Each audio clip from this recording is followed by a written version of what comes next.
Ish kryeministri Sali Berisha ka komentuar para gazetarëve padinë e kryebashkiakut të Tiranës Erion Veliaj në gjykatën kushtetuese. Sipas Berishës, ky veprim tregon dështimin e përpjekjeve të kryeministrit Edi Rama për të arritur një marrëveshje me Veliaj duke shmangur sfidën ligjore.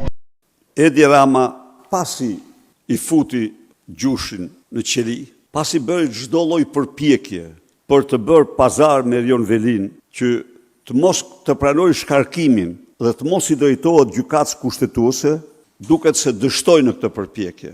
Domethënë, duket se Erion Veliaj nuk pranoi marrëveshjen, gjersa ai ju ka kërkuar avokatëve të tij të depozitojnë ankesën në gjykatë kushtetuese.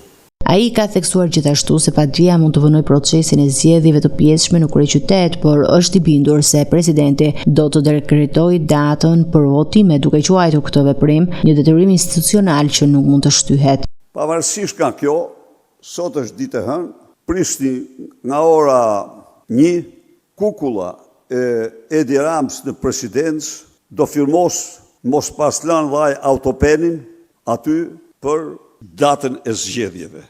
Berisha ka komentuar gjithashtu strategjinë e opozitës duke deklaruar se janë të shumta kandidatët që po shqyrtohen dhe po diskutohet me aleat për të gjetur një figurë konsensuale. Meqense shton një problem, të garantoj se opozita sot, në këtë moment që flas, ka jo një, por ka disa kandidatë dhe kandidat të pakrahasueshëm me korbën e korrupsionit, të pakrahasueshëm. Në këtë dalje, ish kryeministri ju rikthye dhe çështjeve të hetuara nga opozita, përfshirë dhe aferën e njohur si Aruba, duke akuzuar kryeministrin për korrupsion të lartë dhe pasurim të dyshimtë. Në këtë takim Edi Rama, ose nga ky takim, thuhet se u kthye me një orë 400.000 euro, mes diamante dhe safire të çmimeve më të larta.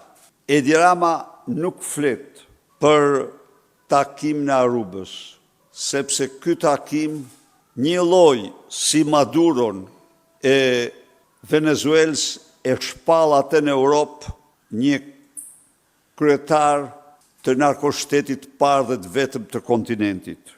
Ai citon edhe raportet e Departamentit Amerikan të Shtetit për klimën e investimeve, sipas të cilave Shqipëria po përballet me një rritje të rrezikut për larje parash dhe aktivitete kriminale nga klanet dhe kartelet më të rrezikshme.